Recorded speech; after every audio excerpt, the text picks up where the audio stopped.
With us in studio, Reserves IDF Brigadier General Israel Relik Shafir, former commander of the Tel Aviv Air Force Base and former combat pilot, and our Middle East correspondent Ariel Osran. And Relik, questions being asked now, is the IDF going to be able to get full control over Khan Yunis before a possible ceasefire goes into effect? What kind of potential timetables are we looking at here? I doubt it very much. When the minister says dismantle, that is a puzzling word. What does it mean? Does it mean they can't fight anymore, or does it mean they can only operate as guerrillas, underground, etc.? I think as long as not all the tunnels in the Khan Yunis area have been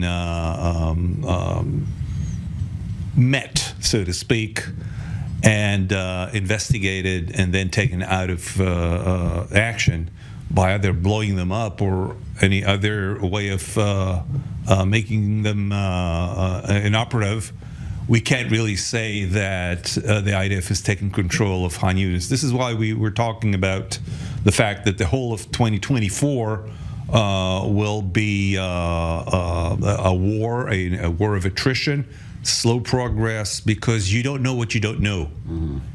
And do we know that all the tunnels, where all the tunnels are in Khan Yunis, and where the entrances are, and what their interconnections are, and how are they connected to the Rafah area tunnels?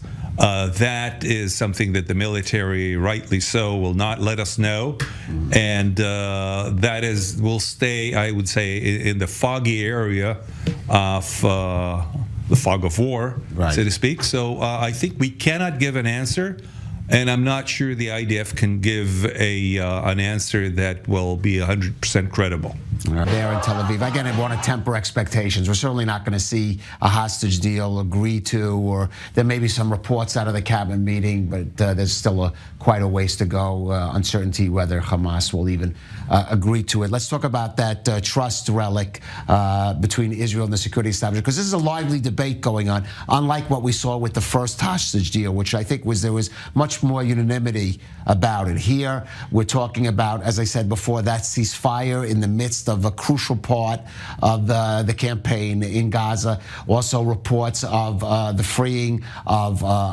potentially thousands of Palestinian security prisoners with much more serious records than those freed in the first round, terrorists with blood on their hands. Even report Hamas of demanding the Nukhba terrorists, the ones who took part on October 7th, be released. And the question is weighing that against both the lives of the hostages and that question that's raised by that young man about the trust between Israel to bring its civilians and its soldiers back home. Here there's a rift between the ultra-right, led by Smotrich and Ben Gvir, and the rest of the Israeli community. We saw prior to that some process taking place at the Kerem Shalom entrance of the humanitarian aid, and you could see by the people who are there, who are all part of the right. But polls have shown some wider divisions about at least the hostage deal on the reported terms that we've been saying in the Israeli publics. But of course, that could shift when the actual details are known. So the right-wing extreme factions are against the deal. And I think even Ben Gvir said that he will quit the government. He has said that. Yeah. And obviously, the Netanyahu is held between the rock and the hard place in making decisions. So he's quite adamant about keeping his coalition on the one hand, and what does he do with his politicians in the middle, such as Benny Gantz and his counterparts. So the Israeli public is for a deal, not at any price. Not at any price. But at this time, the deal is set such that the prices are not on the list. Right. So that both sides can agree to this before they go into the details. And as we all always know, it's the details that really make the difference. Right, right. And the exchange ratios, et cetera, and how many days and what happens the day after. So as long as this is in a fog, both sides can agree but it'll take a long time to reach an actual agreement, and pressures and manipulations on both sides. Right, a long process that may involve some political realignments in the Israeli government. Yes, that may take place as well. We'll have to see about that. Reportedly, Israel's airstrikes in Syria have been in part directed against these Iranian military officials who have been placed in Syria to direct attacks on Israel and strengthening anti-Israel forces like Hezbollah.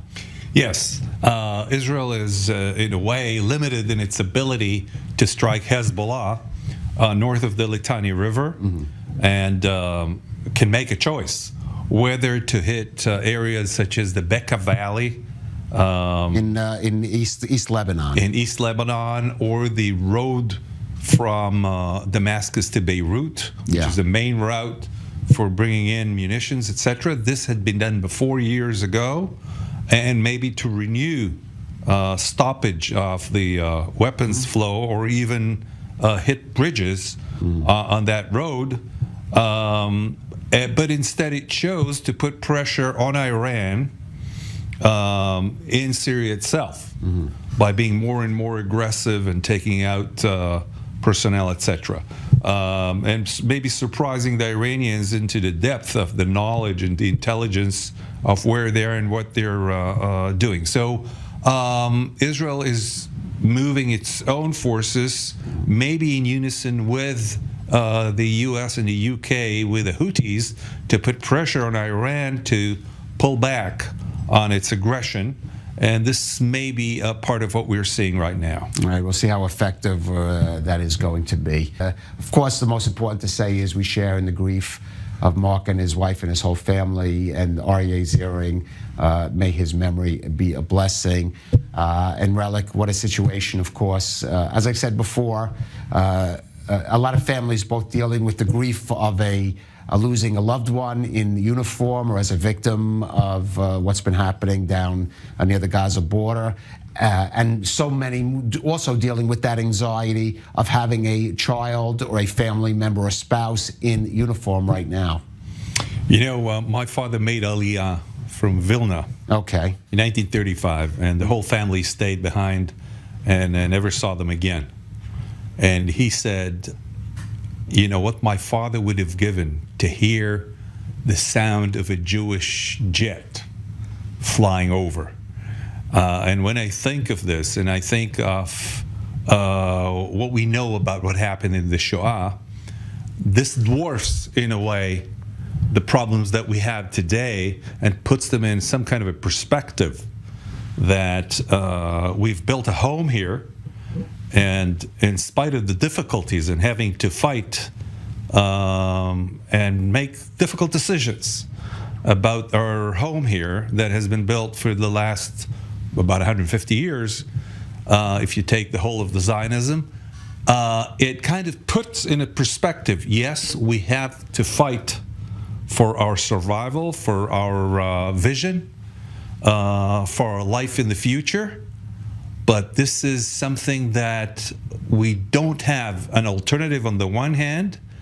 And if we have a good vision, in the sense that we can develop ourselves and create a nation, then there is hope at the end of the road, down the road.